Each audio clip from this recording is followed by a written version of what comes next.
Entrevistas que lo conectan al mundo. Así amaneció.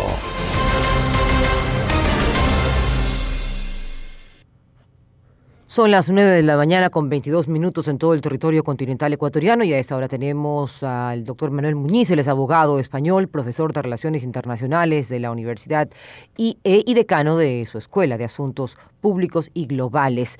Manuel, buenos días, bienvenido, gracias por atender esta entrevista. En plena guerra entre Rusia y Ucrania se celebró la cumbre de la OTAN en Madrid. ¿Cuál es la hoja de ruta que marcará la OTAN para los próximos años? Bueno, muy buenos días. Es un verdadero placer estar en el programa. Ha sido una cumbre histórica, probablemente la cumbre más importante de la OTAN desde el final de la Guerra Fría.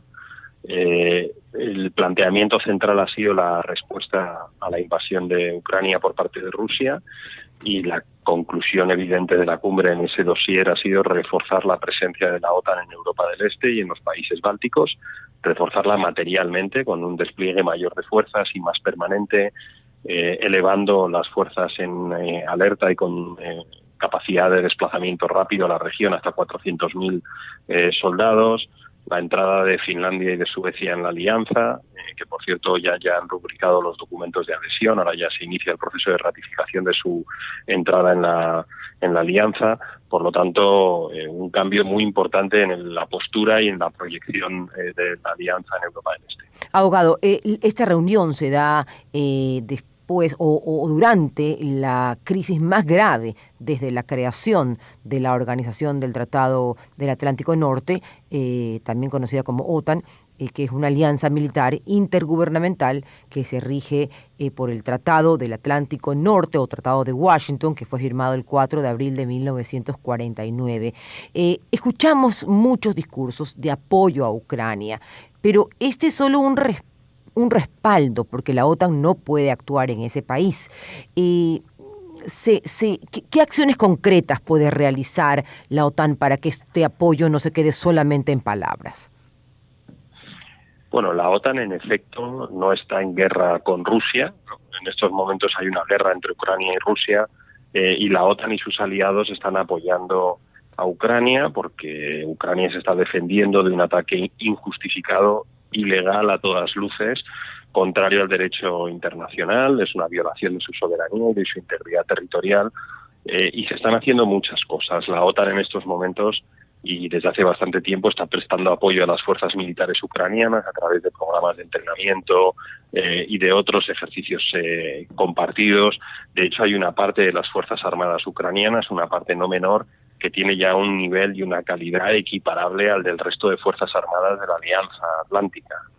Y después los propios miembros de la organización, los múltiples países que somos miembros, entre ellos España, Estados Unidos, Canadá, la práctica de totalidad de los países de la Unión Europea que son miembros de la alianza, están proveyendo a Ucrania de apoyo financiero, de apoyo logístico y de apoyo militar a través de el suministro de armamento defensivo y ofensivo, armamento bélico, que está teniendo un impacto muy claro sobre el terreno y sobre las operaciones. Entonces, la alianza y sus miembros están haciendo todo lo que pueden hacer, salvo el intervenir directamente en el conflicto, lo cual supondría, pues en efecto, el inicio de una tercera guerra mundial, ¿no? Porque sería el enfrentamiento directo entre Rusia, Estados Unidos y sus aliados.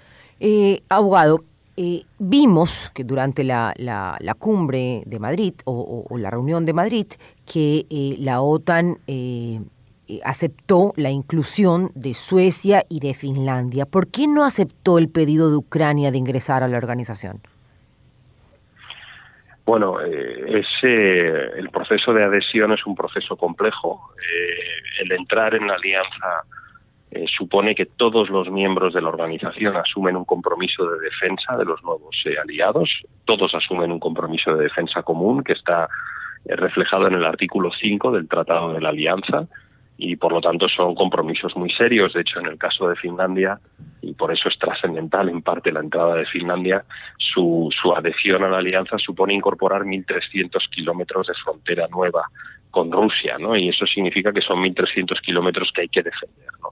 Ucrania ha solicitado formalmente formar parte de la alianza, en estos momentos su entrada en la alianza supondría también una declaración de guerra abierta al país que está en estos momentos agrediendo a Ucrania, y yo creo que eso no mejoraría ni la seguridad de los ucranianos ni la seguridad del resto de miembros de la alianza, y por lo tanto se planteará un proceso más o menos extenso e incierto de membresía de la alianza. Lo que está claro es que el apoyo Ucrania lo tiene, tanto de la OTAN como de sus miembros, en múltiples frentes, y que eso va a continuar siendo así a futuro, ¿no? Son las 9 de la mañana con 28 minutos, son las 9 de la mañana con 28 minutos. Estamos conversando con el abogado Manuel Muñiz, profesor de Relaciones Internacionales de la Universidad del IE. Abogado, buenos días. Guillermo Hidalgo lo saluda. ¿Por qué el cambio de Finlandia y Suecia, que siempre fueron países neutrales, siempre se mantuvieron fuera de la OTAN, siempre se mantuvieron fuera de conflictos? ¿Por qué este cambio tan radical? Es sencilla la respuesta, ¿no? Es un cambio por una percepción de riesgo, ¿no? Porque por primera vez en décadas se sienten abiertamente y activamente amenazados por Rusia, por las operaciones que está llevando a cabo Rusia en Ucrania, pero también operaciones híbridas en las fronteras, sobre todo en la frontera con Finlandia, operaciones en el ciberespacio. O sea, por primera vez estos países sienten que necesitan una alianza donde hay un compromiso de defensa común para de verdad completar y no completar el marco de defensa que ellos tienen, ¿no? O sea, que es una respuesta directa a las amenazas y a las actuaciones agresivas de Rusia a lo largo de toda su frontera y en el este de Europa. ¿Cuál es la potencia armamentista que tiene la OTAN? ¿Qué tan grande es? ¿Cómo lo podemos medir para que nuestros oyentes entiendan que estos 32 países son una megapotencia? Sí, bueno, la métrica más sencilla, la alianza como tal, la organización como tal, tiene unas capacidades modestas, sobre todo tiene una capacidad de planificación y de coordinación en múltiples procesos, pero tiene la posibilidad de movilizar y de tirar de las capacidades de sus miembros, ¿no? Y los miembros pues son algunas de las potencias más importantes del mundo, entre ellas Estados Unidos, que es a todas luces la principal potencia militar del mundo, pero también hay otros miembros muy relevantes, como lo son Francia, como es el Reino Unido, como lo es Alemania o como lo es España, que tienen sus capacidades propias. Entonces la alianza lo que es la suma de todas esas capacidades, incluido, por cierto, el armamento nuclear, que en este caso poseen Estados Unidos, Francia y Reino Unido. Ahora, hay una cosa que es muy importante explicar, y es que esto no es una alianza ofensiva. La OTAN no nace con vocación ni a atacar a Rusia, ni a atacar a sus vecinos, ni a ampliar las posesiones territoriales de los miembros de la alianza. Es una alianza estrictamente defensiva y, por lo tanto, estas capacidades están a disposición de los estados para defenderse de agresiones y para disuadir también esas agresiones, hacerlas impensables, inimaginables, extremadamente costosas y que por lo tanto no se lleven a cabo, no se materialicen, ¿no? Es una alianza de defensa y de disuasión.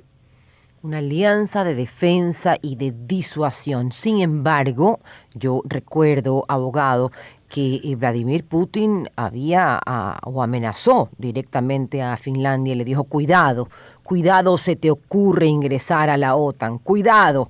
Esto cuando recién se inició la guerra o en los primeros meses. ¿Qué podemos esperar de este conflicto y de esas amenazas de Rusia? En el caso concreto de Finlandia, parece que esas amenazas se han materializado en un cierto refuerzo del despliegue militar ruso en Kaliningrado, que es un enclave territorial que tiene Rusia al oeste de su frontera natural con los Bálticos. También se ha materializado en un corte del suministro de gas a Finlandia, o sea que ha tenido unas repercusiones en lo económico y en lo securitario y militar relativamente escasas. Yo creo que no han sido significativas y los propios finlandeses han dicho que no han sido significativas para su seguridad, ¿no? En el marco general, de todas maneras, lo que sí estamos viendo es que la amenaza rusa es real. Sabemos que los planes iniciales de la invasión de Ucrania eran mucho más ambiciosos de lo que han terminado pudiendo hacer las Fuerzas Armadas rusas. Era prácticamente ocupar la totalidad del territorio de Ucrania, derrocar al gobierno, ocupar Kiev, la capital, instalar un gobierno afín a Rusia, probablemente anexionar una parte del este del país. Eso sabemos que ya no ha sido posible, pero eso es una amenaza real y constante que ya va a perdurar en la percepción de los países de Europa del Este, ¿no? De que Rusia es un país capaz de agredir a sus vecinos a través del uso de la fuerza militar, ¿no? Y por lo tanto, pues esa amenaza va a perdurar, y mientras perdure, la utilidad de la OTAN y la necesidad de que la OTAN se despliegue en la región va a seguir muy vigente. Manuel, se me acaba el tiempo, lamentablemente. Una última pregunta, pero muy concreta, por favor. ¿Cuánto cree usted que va a durar esta guerra? Yo, por desgracia, creo que estamos lejos de una solución, tanto en lo militar, en lo táctico. Sobre el terreno hay un cierto equilibrio de fuerzas y una guerra de desgaste en estos momentos en el este de Ucrania. Y en lo diplomático también creo que estamos lejos, porque según se vayan acumulando las violaciones de derechos humanos y los crímenes de guerra sobre el terreno, cada vez es más difícil iniciar un diálogo con el gobierno ruso, ¿no? Es más costoso, más injustificado. Por lo tanto, creo que en ambos campos, en el militar y en el diplomático, estamos lejos de ver una solución a esto. Esto es algo que va a ir para largo, y lo que seguro que va a ir para largo, último comentario, va a ser la fractura diplomática y económica entre Rusia y el resto de Occidente, ¿no? Eso, claro. Hemos entrado en una nueva fase de la relación con Rusia que va a durar una década o dos. Es una fase triste y de división y de fractura en esa relación. Bien, muchísimas gracias por haber aceptado esa entrevista, abogado. Manuel Muñiz, abogado español, profesor de Relaciones Internacionales de la Universidad IE y decano de su Escuela de Asuntos Públicos y Globales, nos habló justamente de la reunión de la OTAN y el futuro de la organización después de la Cumbre de Madrid.